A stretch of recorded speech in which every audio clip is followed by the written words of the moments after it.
era muyita mugole wange. Senge badde service eri oluzungu nandigame my bride. Naye kakati ye mugole wange. Mukama atuwadde ekisa.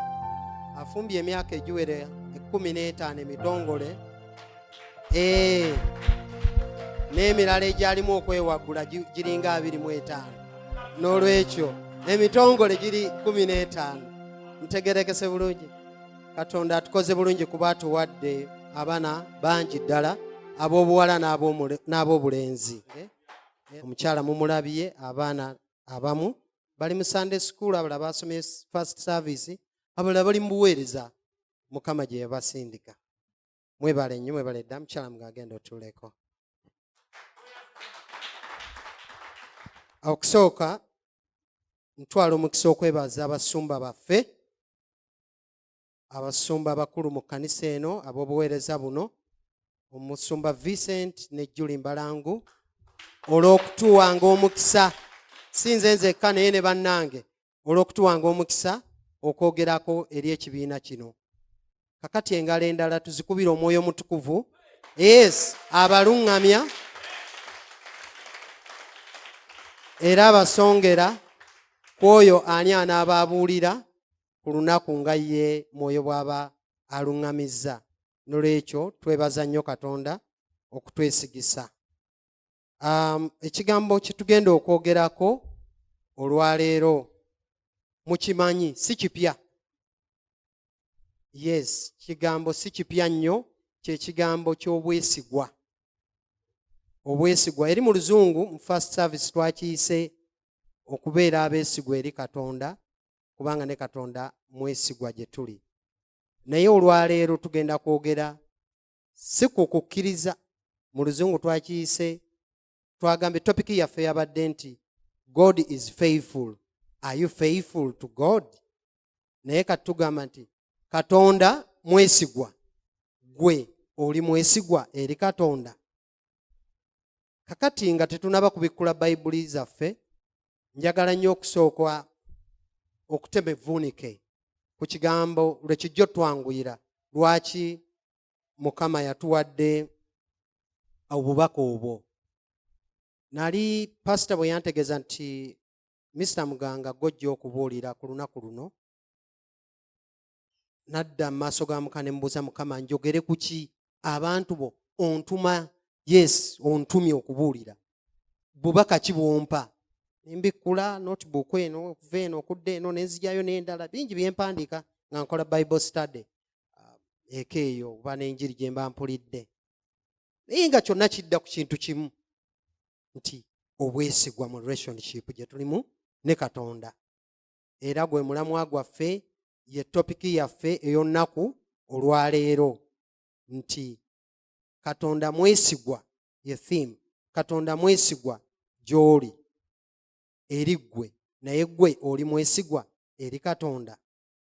Era bwe naabadde nkifumiintirizaako nga mbuza Mwoyo Mutukuvu nga sibitegeera bulungi, kati nga sikirabako byawandiikibwa, nga sikitegeera bulungi. Naye ntuula n'ayongera okukimbikkulira ng'agamba nti tojjukira nti era tokimanyi nti mu lugendo luno olw'obulokozi tuli mu kye tuyita personal relationship with God, mu enkolagana y'essekinnoomu ne Katonda wo. N'agamba ekyo kye njagala abantu bategeere, naawe otegeere nti enkolagana eyo ey'okubeera omwesigwa mu lugendo luno olw'obulokozi mugitambuzza mutya. Kwegamba Mukama ayagala tujjukiza bujjukiza, kyetugende si kipya, naye ayagala otujjukiza ku nkolagana yaffe okubeera abeesigwa gy'ali nga ye bw'ali omwesigwa gye tuli mu lugendo luno olw'obulokozi. Amiina. N'olwekyo mu nkolagana yaffe ne Katonda atusuubira okubeera ki? Abeesigwa. Era ebigambo ebyo teyaluddewo n'ampa n'ebyawandiikibwa bye nadde nga nti kakati bye ebyawandiikibwa biriwa? N'asooka ngamba nti kakati ekisooka sooka omanye ye nannyonnyola ku sayidi ye mwesigwa atya. Ye lwaki tugaa nti mwesigwa? Naga nti ojjukira bwe wali olokoka n'ogamba nkuwadde obulamu bwange gwe n'omutima gwange obeere omulokozi wange, era nzikiriza nja kukugoberera nja kuba mwesigwa, nja kukugondera, nja kukussaamu ekitiibwa. Kwegamba byonna weekomiitinga mu relationship eno, mu nkolagana eno, weekomiitinga gwe bejja okukolera Katonda. Era naye n'agamba sirikuleka. Ne Yesu n'ayongerako ti abo bonna abankwasibwa siribuzaako naki? Siribuzaako n'omu. Ye n'agamba nti ekirala ndabirira ekigambo kyange okituukiriza. Ate era ekigambo kyange ndikigulumiza n'okusinga erinnya lyange. Can you imagine? Yesu yeewuunyisa nti mu bintu ebikulu ennyo tutenda erinnya buli wamu Yesu Yesu. Naye ffe yalaba twogera ekyo n'agamba nti naye ate ekigambo kyange kyo ŋŋenda kigulumiza n'okusinga erinnya ki? Erinnya lye. N'olwekyo mu kigambo kya Katonda mu nkolagana eno mwe muli ebisuubizo. Mwe muli ebisuubizo ebingi ye Katonda bye yakola ki?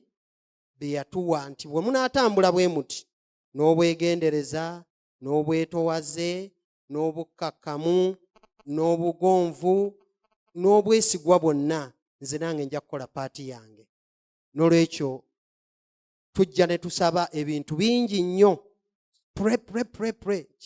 Mukama yatuwadde ebyokulabira tujja bbira. N'osaba nsaba kino, nsaba kino, nsaba kino. Naye ne bw'aba mukyalawo nga muli abafumbo.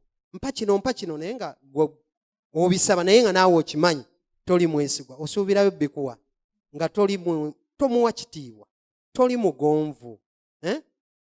Tosabumiitinga eri mwami wo. Sisuubira nti ebintu ebyo asobola bikola ki? Nti asobola bikuwa. N'olwekyo twagambye nti okubeera faithful oba okubeera omwesigwa mu mbeera eno kitegeeza okwewaayo eri Katonda mu mukwano ogw'okumwesigira ddala nga tolinaamu wadde akayuugayuuga ng'omanyidde dda nti neewaddeyo mu nkolagana eno ne Katonda okutambula naye nga ndi mwesigwa, nga ŋŋenda mugoberera, nga ye anaakulembera nze ne mugoberera, nga mukkakkanira, nga n'amakubo gange gonna nga tambuliza ku ye. Ng'era bw'obeera n'omukyala n'akugamba nti dadi ngenzeeko mu katale wali ggula bintu, so n'olema kujja buzinga obuzi ono aliwa. Ne Katonda bw'ati bw'akola ki? N'amalaga mukyala wange mwetowaze olaani wali ogenda mu katale antegeeza. Ne Katonda yerevo gy'ayagala tukole ki? Oba oli awo tutuukeko. Katonda atwagaza nti mu relationship eno ebeera mu side bbiri. Enkolagana eno y'abantu babiri. Oludda luno ye gwe omuntu, side eno ye spiritual being Katonda waffe. Oludda olumu olwa Katonda alina byakwetaaza okukola, tugiyita ate wakati wammwe waliwo gye bayita covenant. Covenant nti tujja tulagaanye bwe tuti, tugenda kutambula bwe tuti. Era mu covenant mulimu terms of the covenant. Mu ndagaano yammwe mulimu bye mugaa nti mu ndagaano eno nja kuba mwesigwa, nja kuba mukozi, nja kuweereza, nja kukola kino ne kino. Simanyi lwaki Katonda akireese naye ndowooza Mwoyo Mutukuvu ajja kuba abitubikkulira mpola mpola. Naye atugamba nti mu lugendo luno tubeere beesigwa nga buli sayidi ekola ekigikola ki? Ekigisuubirwamu. Ye Katonda asooka n'atulaga ti ye mwesigwa. Ye muki? Atya. Katonda yatwagala. Yatutonda mu kifaananyi kye. Atuwadde obulamu. Atutaddeko obukuumi. Tuwulidde testimonies wano. Abaana baffe balwala gwe tuyita n'agamba nayita Mukama n'anziramu. Buli kimu nga ye akulaga nti muki? Ye ali committed to the terms of the covenant. Naye ffe kati ayagala twechecking. Ffe tuli committed kyenkana ki mu ntambula yaffe ne Katonda mu relationship eno. Tuli committed kwenkana ki? Obwe bubaka bwaffe Mukama olwaye bw'ayagala tukole ki? Okutuyigiriza. Tuddeyo mu Bebulaniya. Yes. Sura ye 10 tujja kusoma olunyiriri olwa 35 n'olwa 36. Kale temusuulanga bugumu bwammwe obuliko empeera ennene, kubanga mwetaaga okugumiikiriza bwe mulimala okukola Katonda by'ayagala mulyoke muweebwe ekyasuubizibwa. Haleluya. Mukama Katonda muwulidde mu terms of reference agamba tulina okukola by'ayagala tulyoke tuweebwe ebyakola ki? Ebyasuubizibwa. naye emirundi emingi bannaffe bwe tuba tusaba twagala nnyo Mukama wasuubiza kino check your side. Gwe side yo oli mwesigwa kutuuka wa mu relationship yo oba mu nkolagana yo ne Katonda. Nsuubira tekuba na kumunyoola mukono nti mpa kino by the way n'okusaba kuno simanyi oba tuba tumujjukiza nti tajjukira bye yasuubizibwa bye yatusuubiza oba tajjukira. Naye gwe oyimiridde otya ne Mukama? Kuba nze ndowooza bw'oba nti wakugambira nti oli munye ya liiso, ife tuli munye ya liiso lye, omuntu ng'agenda okukwata ozibiriza mangu nnyo, kitegeeza tayagala kantu konna kabikola ki kutugwako. Naye ye atuwadde commitment on his side. Naye ffe ddala naffe bwetyo bwe tumutwala. Ndowooza olwayo Mukama ayagala otujjukiza nti tutambula, naye alabika nga ye atuli maaso, ffe tulinga abali emabega ennyo, si bye tuliko ekitiibwa tulabika nga abamuwa ekyokumimwa, naye ng'emitima gyaffe giri wala. Mugamba mpa kino nasabye, naye bw'oba osaba weegendereze nti gwe nsaba ddala anampa, bw'aba waakumpa kintu kino ddala ndi mwesigwa. Era nze ndowooza awe wava obuzibu omuntu okutuuka okusaba ng'agaha naye simanyi nti Mukama anaakima, kuba naye amanyi his part si nnungi, tayimiridde bulungi. Nolwekyo bw'oba osaba ng'omanyi nti oyimiridde bulungi ne Katonda, ojja kusaba kitono ate Mukama ajja kikuwa, kubanga akimanyi bulungi nti gw'oyimiridde bulungi naye. Nolwekyo katusooke tulabe Katonda bw'ali omwesigwa nga tubikkula Bayibuli zaffe mu Psalms, Zabuli 86 n'olunyiriri olw'15. Kuba tumanyidde ddala nti Katonda bw'asuubiza atuukiriza. Si mwana wa muntu kukola ki? Kulimba. Tali mu bizinesi ya kutulimba. Ye bw'aba yasuubiza mu kigambo kye akola ki? Akituukiriza. Owa screen kiteekeyo bwe kiba kisoboka nti Zabuli 86 olunyiriri olw'15. Tutuuseewo? Ffenna tutuuseewo, tetwaga kuleka muntu n'omu mabega. Weewaawo? Kale tusome. Zabuli 86:15 agamba nti, naye ggwe ayi Mukama oli Katonda ajjula okusaasira, ow'ekisa, alwawo okusunguwala, alina okusaasira n'amazima amangi. Onkyukire, onsaasire, owe omuddu wo amaanyi go, olokole omwana w'omuzaana wo. Ondage akabonero olw'obulungi, abankyaye bakalabe bakwatibwe ensonyi, kubanga ggwe ayi Mukama onnyambye era onsanyusizza. Amiina. Mukama, David yali ayogera ku Mukama nga ye relationship ye ne Mukama ebbanga lyatambudde naye amumanyi nti ajjudde okusaasira, wakisa, alwawo okusunguwala, ey'oluzungu ekijjeyo bulungi. But you, Lord, you are compassionate and gracious God, slow to anger and abundant in faithful love and truth. Ye David atulaze Katonda embala ye, kalakita ye, asabira ddala omuntu gw'amanyidde ddala nti mwesigwa, asaasira, ajjudde ekitiibwa, w'amazima era amwagala. Kyensuubira ffenna tukimanyi Katonda atwagala. Kati bw'oba omanyi nti omuntu omwagala oba akwagala, ojja kutambula naye. Era ky'ova olaba abamu bagamba nti ndeeta nnyo ekyokulabirako ky'obufumbo, kuba ndi mufumbo ate mumazeemu akabanga. N'olwekyo ennaku zino bagamba nti wasa mukwano gwo. Yesu atuyita mikwano gye. Katumanyi nti Katonda atwagala. Bw'oba omanyi nti ogenda kuwasa omuntu wakwagala, si bino biravulavu, naye nga mukwano gwo gw'ogenda okuwasa, tojja sanga lusozi, tojja kuba na stranger. N'olwekyo tuli mikwano gya Katonda atwagala. Kati mu relationship tetuyinza sanga ki? Tetunasanga buzibu n'akamu, kubanga tukimanyi nti ono mukwano gwaffe atwagala, embalaze ze zino, wakisa, asaasira, mulungi, atufaako. N'olwekyo bw'oba omanyi nti ngenda muli mukwano gwange Mwami Matovu, Pastor Matovu, bwe mba ngenzeeyo, mukwano gwange kyemugamba nkimugamba nga mukwano gwange, so era ajja kinkolera kuba mwesiga. Amiina. Ate era tunaabikkula Zabbuli eya 33 n'olunyiriri olwokuna. Zabbuli ya 33 olwokuna. Kubanga ekigambo kya Mukama kigolokofu, n'omulimu gwe gwonna agukola mu bwesigwa.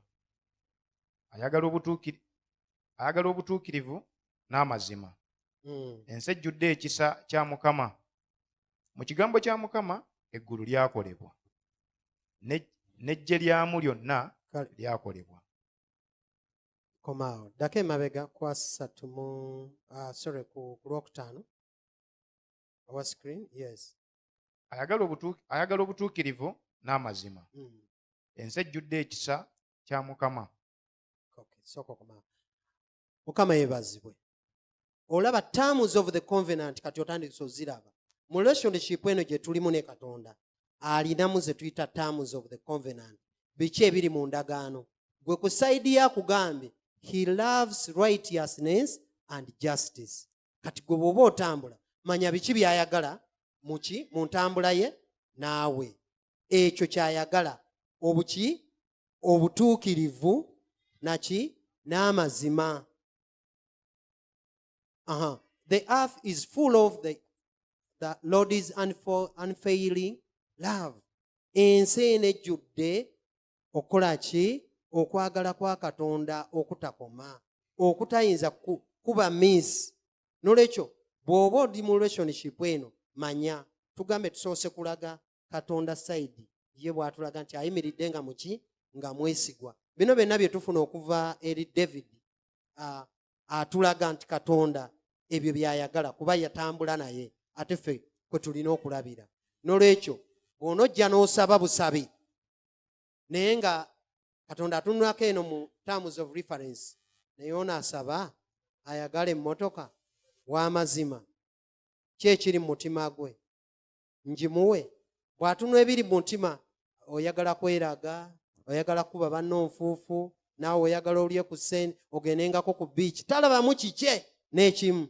Atugambye he loves righteousness, ayagala obutuukirivu. Mu relationship eno gwe ne bw'onoosaba naye ng'obutuukirivu wabujjawo n'obuteeka wabbali, oyinza okutugamba nga nti naye nze nsaba Mukama takola ki? Tanziramu. Naye sooka okebere nti taamuzi ziri zitya? Entambula yange ne Mukama eri etya? Siri nnyo omuntu atera okubulira ku njiri ey'ekitwale wano wokka tukitwalira nga twekyekinze ku taamuzi n'ogamba landlord. Naleese example mu first service. Tulina relationship mwe tubeera ne tenant and landlord relationship. Omupangisa ne landlord bamuyitani ne nannyini nnyumba. Leero batera okuwandiika ati omupangisa ojja kukola nga bw'oti, kasasiro ojja kumusasulira, amasannyalaze gago, amazzi gago. Kati ate landlord nagamba ennyumba yange bw'ogyonoona ojja kusasulanga ssente bwe ziti, osasula emyezi bwe giti gya kulongoosa nnyumba senga oleka ogyonoonye. Kino ne kino naye landlord naye n'akugamba nti omanyi mu nkolagana yange naawe sijja kuyingirangawo wadde nze nannyini nnyumba kujjaawo okukola kikusangawo kateni nenjikuba nenyingira nentuula neŋŋamba nze landlord. Kwegamba kyetugezaako gamba ekyokulabirako nti mu buli relationship erimu abantu ababiri, erimu amateeka oba nze obwedda zempita terms oba principles ezibafuga kumutambulira. Nolwekyo ffe nga tulowooza okutambula ne Katonda twagiyise personal relationship. Jjukira bwe wali okonfesinga nkuzaayo wagamba nsaba obeere omukama w'obulamu bwange. Kwegamba omwewadde, naye n'akugamba njagala obeere omugonvu, ompulirize, osabe, okkirize, onneesige. Kakati buli omu alina okukola ki? Sayidi ye. Nolwekyo katuddeyo ne wa landlord mu kyokulabirako kye tuleeta. Gwe ne bw'onoogamba landlord nkwagala nnyo naye ng'ennyumba yo gikubyemu emisumaali ogyonoonye, ajja kugamba ssebo tubikkuleyo. Ebyo by'oŋŋamba twabikkaanyaako dda wano, y'ensonga lwaki sigenda kwongeza ssente. Twakikkaanyaako nja zongeza nga luvannyuma lwa myezi 6. Nolwekyo siyinza kujja n'enzongeza kati. Ne Katonda tetuleme kwerimba mbu yatuteerawo bayibuli n'atuwa n'amateeka gano nti bwe tuba tumusaba he is going to turn a blind eye ku bino gundi kankuwa osabye. Nedda ssebo, tutambule nga tumanyi nti naffe tulina endagaano ne Katonda gye tulina okutuukiriza. Simanyi oba ali wafuna obubaka buno. Amiina. N'olwekyo tujja kuba tuddukako eno tulabe bano bannaffe baabiyitangamu batya. Katonda biki ebiraga nti Katonda mwesigwa. Ye bw'ajja ng'akulaga nti ndi mwesigwa mu kino, mu kuwa obulamu, mu kugumiikiriza, ne bw'oyonoona akugamba nti nze ndi mwesigwa, nsigala nkuyita jangu, komawo, nkwetaaga. Kuba tasanyukira kufa kwaki? Kwa mwonoonyi. N'agamba kale bw'oba oyonoonye nga bw'oli mwana wa muntu weenenye, naye n'okwenenya nedda. Wabula gw'ogamba sijja gamba sole, naye mpa kino. Ebyo bya sole bireke. Give me this. Kino kyenjagala. N'olwekyo bassebo ne bannyabo nga tunaatambula ne Katonda tujjukire Katonda alina by'atwetaaza ku sayidi eyaffe. Kubanga relationship eno si ya lunaku lumu. Throughout your life. Your relationship gye tuna. Paka ssaawa esembayo nga tugamba amaze emirimu gye. Kakati agamba nti ebitabo ne bibikkulwa. Ebikola by'omuntu bigenda naye. Oba birungi bigenda naye, oba bibi ebitabo ne bibikkulwa. Buli omu n'aweebwanga bwe yakola. N'olwekyo ekigambo ndagaano eno oba covenant eno oba terms of reference nga tutambula ne Katonda, tuleme kuzeerabira tulowooze nti Katonda anaakola ki? Anaazeerabira. Awo tujja kulimba, tujja kuleekaana, yeebazibwe, akole bw'ati. Naye simanyi lwaki yatugambye bino, ate era alabika asookedde ku nze okuŋŋamba mbeera omwesigwa. Mwabala muyinza okuba nga kiri bulungi wangi namwe muli ssebo then ateekwa okuba yabadde n'ensonga lwaki ayagala twogere ku kigambo kino. Amiina. N'olwekyo ate era tujja kubikkula nnyo Zabbuli 89. Neesibye nnyo mu Zabbuli eriyo ebyawandiikibwa ebirala, naye Zabbuli njagadde nnyo. David ono omusajja Katonda we yamwogererako nti alina omutima ng'ogugwe. Kati omuntu Katonda naye gw'agamba nti oyo gundi wanjawulo oyo, nange mwennyini mba mwesibako ne nga musajja ono yategeera ne Katonda yakikola atya. By the way, okikola otya? David wakikola otya Katonda okwapreciatinga nti olina omutima ogulinga ki? Ogulinga ogugwe. N'olwekyo togamba lwaki omusajja yeesibye ku Zabbuli. Musajja ono David yategeera Katonda. Era mbeerawo n'enjayaana ne nga ne Mukama nsobola okutegeera nga David we yakutegeera, naye ekisa kya Mukama weekiri. Twagamba kasite nneema weeri. Zabbuli 89. Kasite nneema ki? Twagambanga kasite nneema weeri. Naye n'olwekyo ekisa kya Mukama weekiri kijja tuwanguza. Kasita bye tuyaayaanira bya mwoyo. Mukulu Mubiru tugenda kusoma Zabbuli 89 olunyiriri olusooka, olwokubiri oba oliawo n'olwokusatu. Agamba nti naayimbanga ku kusaasira kwa Mukama Katonda kwa Mukama ennaku zonna. N'akamwa kange n'ategeezanga ab'emirembe gyonna obwesigwa bwo. Kubanga njogedde nti okusaasira kunaanywezebwanga okutuusa emirembe n'emirembe. Era ne mu ggulu onoosimbanga obwesigwa bwo. Ndagaanye endagaano n'abalonde bange. Ndayiridde Dawudi omuddu wange. Alayiridde ani? Dawudi omuddu wange. Ndowooza olaba lwaki neegombye Dawudi. Katonda amulayiridde. Kyekyo kyali. Ddayo ku lusooka owa screen. Nsonyiwa galubindi zinawenzirese n'olwekyo buno buntawaanyaako wana. I will sing about the Lord's faithful love forever. Forever. Tugambye endagaano yaddi ya lubeerera. With my mouth I will proclaim your faithfulness to all generations. N'olwekyo tokikomya ku mulembe gwo ne ku baana eka eyo bateekeko mu Bible study, babulire ku bulungi bwa Mukama nga mutudde mu sitting room yammwe. Sharing nabo babulire ku bulungi bwa Mukama. Obagende nti senga tekyali kino wano sandiyiseewo. Teri muntu n'omu ayinza kubeera mu relationship n'abeera nga mwesigwa n'atafuna byajagalamu. Mukyala Muganga oyo ndudde naye, mpangadde naye emyaka gye mbagambye, emyaka 25 in total. Nga n'egyokusooka ngitaddemu. Nedda egye kati nkasse wamu.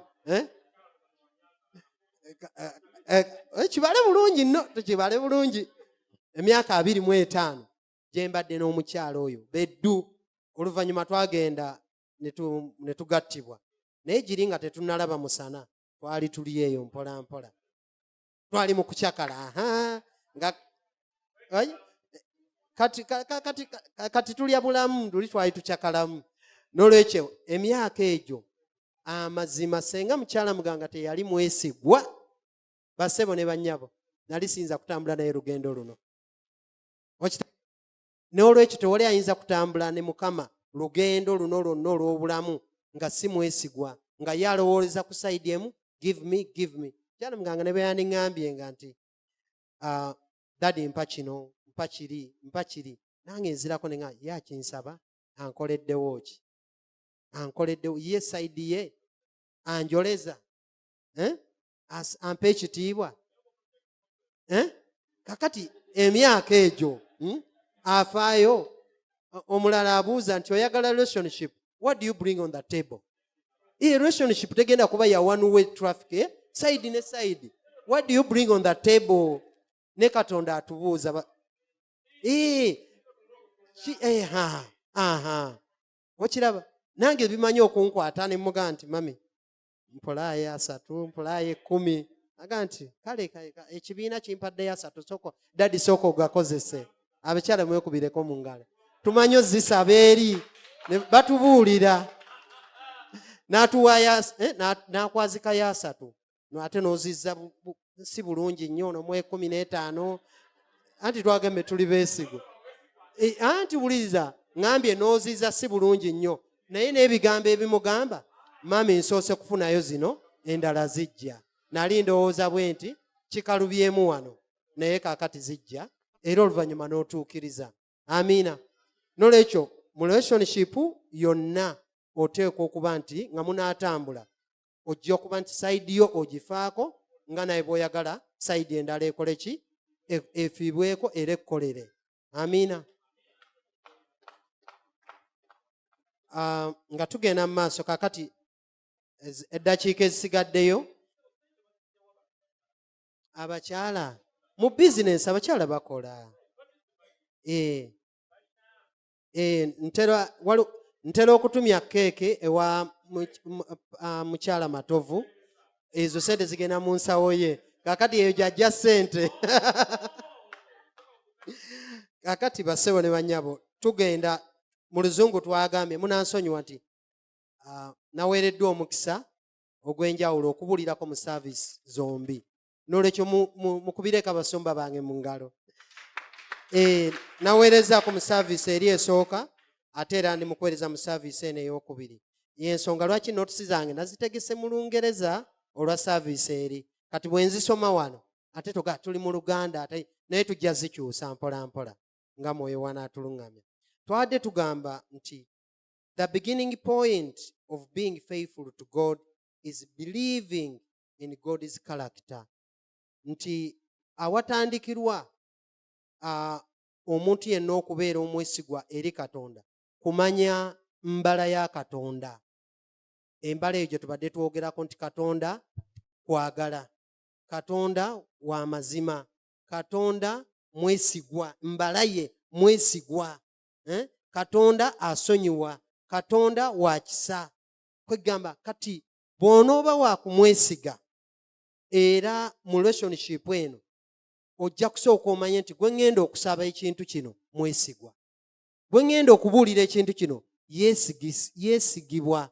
Simanyi oba waliwo eyali abuuliddeyo Katonda ekyama kye enkeera n'akisanga ku street wangi nedda, ne bw'abako gw'abikkulidde namugamba naye Mwami Muganga oyo tatambula bulungi mu eri eno, era amuwa instructions nti muyite okimubuulire nga muli babiri. Katonda okiraba bw'ali omwesigwa, tayagala na kukuswaza, naye ggwe oli mwesigwa. Nze Katonda tankolera nabivaako, olwo odiscouraginze abalala bonna babaddewo, omuwaabidde nga bw'atali mwesigwa, naye ng'ate amazima gw'otali mwesigwa. N'olwekyo bw'onooba waakwesiga Katonda sooka otegeere embala yaani eya Katonda, so that tojja kufuna budde ate bugamba nti teyakoze kino oba teyakoze kiri. N'olwekyo tuddamu tugamba nti faithfulness oba obwesigwa, nabagambe wante twogera, manyi nti faithful kiva mu kigambo faith, naye kati tetwogera ku kukkiriza. Twategeraganye bulungi, twogera ku bwesigwa mu ntambula yaffe ne Katonda, nga ye bw'ali omwesigwa naffe ayagala tubeere beesigwa. N'olwekyo kati wantugana faithfulness requires us to submit our ways to God. Nti fe okubeera abeesigwa eri Katonda kitwetaagisa okuwaayo embeera zaffe, amakubo gaffe, engeri zaffe zonna eri Katonda. Nafunye ekyokulabirako. Waliwo omuntu atuuka n'agamba nti bannaye nabadde ŋŋenda, twawonya accident, nali nkiwuliddeko, oba namwe nawonya accident, naye kale kino nafunye ekizibu bwe kiti ku kkubo, naye kale n'okusaba saasabye. Kakati nga ye agamba nti olw'okuba teyabadde mwesigwa mu kusaba, ekyo y'ensonga lwaki kyamutuuseeko. Naye no my dear, Katonda ye asigala mwesigwa ne lw'otasabye akola ki? Akukuuma. Naye kisingawo nnyo nga wabadde omubuuliddeko ku lugendo olwo, ebizibu ebyandituuse along the way, wandibadde ate oli mugumu nnyo n'oga nti yes, naye navudda waka nga nsabye. Kyagamba commit all your ways to God. Era naye anaaluŋŋamyanga ki? Ekkubo lyo mubuulire. Bayibuli ega nti ebigere by'abatuukirivu, amakubo g'abatuukirivu galuŋŋamizibwa Katonda. Kakati bw'oba nti omanyi nti oli omu ku balonde ba Mukama, amakubo go gonna gateeke mu maaso ga Mukama. Mu buli kyonna ky'ogenda okukola, oba kitono kitya oba kipya, oba ogenda kubuulira, tojjira wano mu maanyi go, nze bino mbimanyi ŋŋenda kubuulira. Olunyiri lugamba not by power, not by might, but by his Holy Spirit. Amina. N'olwekyo toweenyumiriza mu maanyi go muki, buli kimu gamba nti Katonda nsaasira, Katonda nyamba kino. Olaba neegomba akantu kano mu basiraamu, buli twamala okwogera ekintu nga tujja kusinkana oba tugenda kukola kiti ng'agamba Mukama wanaaba akoze eki? Mukama anaaba ayagadde. Mukama wanaaba akoze eki? Nti Mukama ng'akikiriza n'amanya ntajja kikola ku ki? Ku lulwe, naye saidi waffe eno ndowooza kiraakinga, oba tujje tukikoppe. Naye kati ffe tukoppe ekyaffe kye tumanyi. Tukoppe ekyaffe kye tumanyi. Nti maama kirabo nti tugenda kukola omulimu gwa Asha ku lunaku bw'oluti nti Mukama atuteerewo ekisa. Mukama akirabye omukisa. Wakiri tugambe Mukama akirabye omukisa. Kubanga oba otegedde nti wayinza okujjawo ekikuziyiza along the way, wayinza okubaawo ekikuziyiza. Saagala kusukka saa 7, naye tugamba God is faithful to those who are faithful. Olunyiriri olwo abasomi ba Bible scholars we muli, mugezeeko olunyoonya tuve wano nga tulutegedde we luli. God is faithful to those who are faithful. N'olwekyo kitugirayo ddala omulamwa gw'olunaku lwa leero ti mu lugendo luno lwe tutambula ne Katonda atugambye mwesigwa eri abo abakola ki? Eri abeesigwa. Mwesigwa eri abakola ki? Abeesigwa. Kati gwe bw'otaba mwesigwa tolowooza Katonda okukubeerera ki? Wangi. N'olwekyo katubikkuleko mangu nnyo mu 1 Samuel chapter 26 verse 23. Ebbaluwa bagiyitaani Samwiri Samwiri ekisooka 26 23. 26 1 Samuel chapter 26 verse 23. Sebugenda maaso agamba twange. nti era Mukama alisasula buli muntu obutuukirivu bwe n'obwesigwa bwe. Kubanga Mukama akugabudde mu mukono gwange leero, ne sikkiriza kugolola mukono gwange ku oyo Mukama gwe yafukako amafuta. Amen. Omao. Kakati Mukama agambye nti buli muntu ajja muwanga ki? Obwesigwa bwe bukola ki? Ebigambo ebyo byayogerwa Dawudi. Yalina chance ey'okutta abasome Bible mukimanyi, ate mwena muli basome Bible. Yalina chance ey'okutta Sawulo mu buli ngeri yonna. So nga Sawulo yayisa bubi nnyo Dawudi, mwena mukimanyi. Naye yafuna chance ey'okuba nti asobola omutta. Naye ye n'ajjukira terms of the covenant ezigamba tottanga. N'agamba nti Mukama buli omu amuwe ng'obwesigwa bwe bukola ki? Bwe buli. N'olwekyo bw'olaba Mukama takuwadde ebintu ebimu, ayinza okuba alaba tonnaba mwesigwa mu nsonga eyo. Tonnaba mwesigwa mu nsonga eyo. Tannakuwa biliyoni ya ssente eyo gy'oyagala. Amanyi bw'agikuwa ate tugenda kuziika. Kubanga ogenze mu kucakala, ogenze mwanzenwa, we yali omulokole ssente zikulaludde kaakati tokyali mwesigwa. N'olwekyo Mukama alina ensonga ku buli kintu. Amina. N'olwekyo katusomeko 2 Chronicles essula y'e16 n'olunyiriri olw'omwenda. Yes. Ebyomumirembe ekyokubiri essula ya 9. Yes. Essula ey'omwenda. Olunyiriri? Sorry, essula ya 16 olunyiriri lwa 9. Sorry. 16 olunyiriri olw'omwenda. Agamba nti kubanga amaaso ga Mukama gatambula wano ne wali okubona ensi zonna, okweraga bwali ow'amaanyi eri abo abalina omutima ogutuukiridde gy'ali. Mu kino okoze eky'obusirusiru, olw'ekyo okuva leero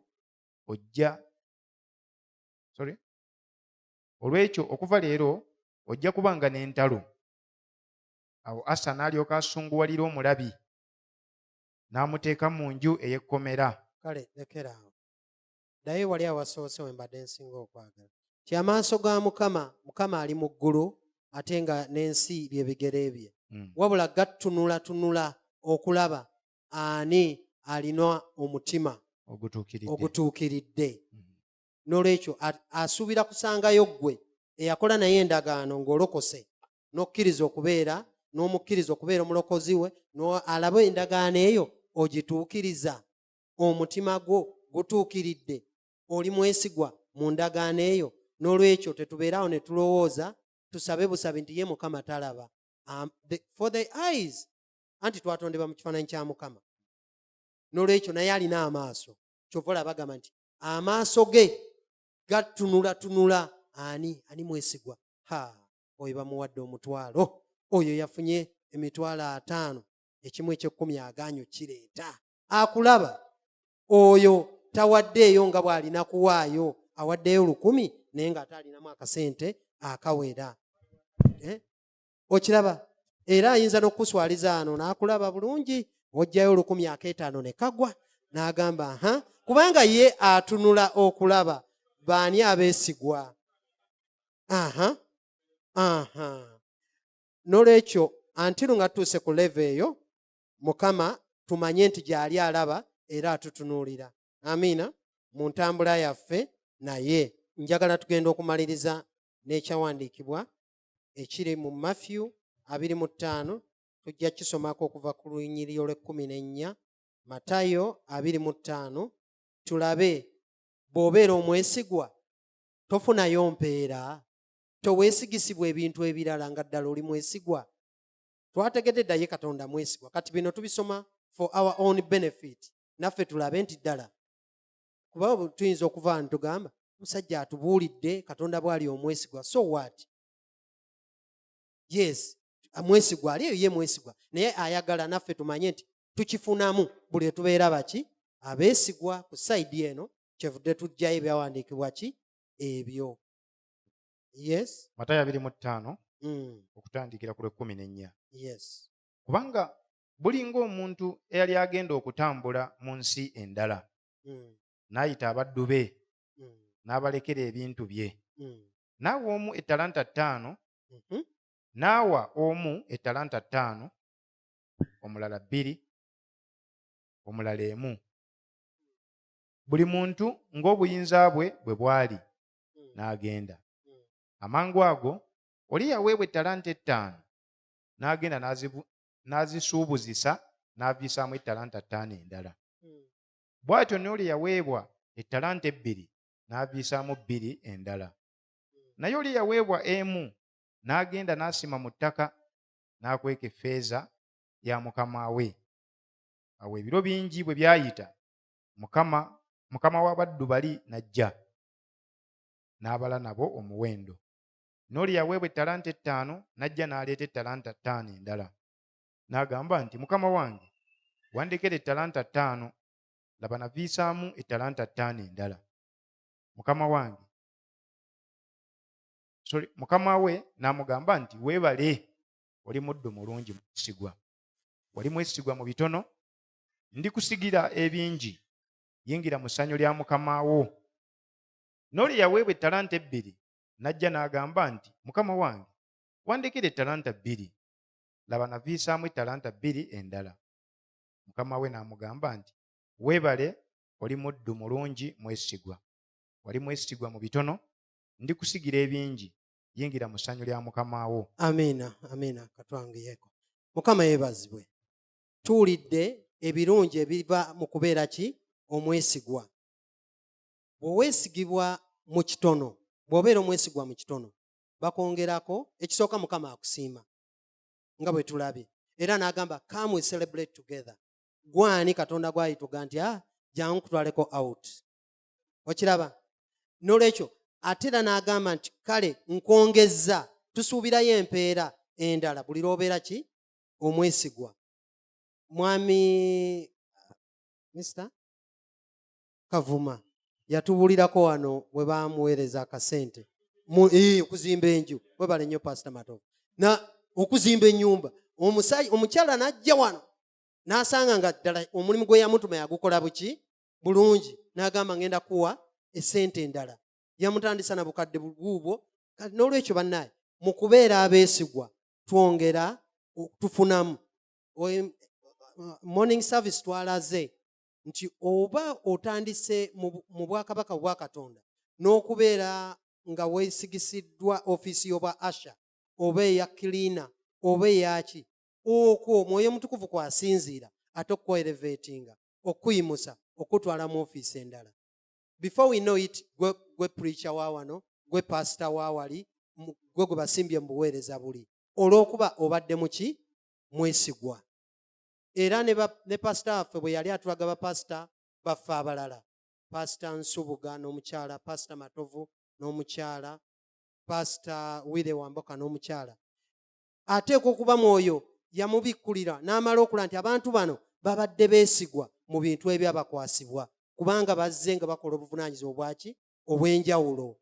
N'olwekyo ffenna tukituwa ekyokulabirako nti tunaabeera abeesigwa mu relationship eno ne Katonda, tujja Mukama ajja tukolera.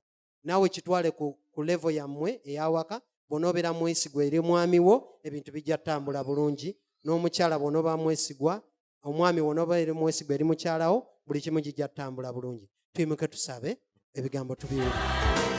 Every day, every day, every day, every day, every day. Oh.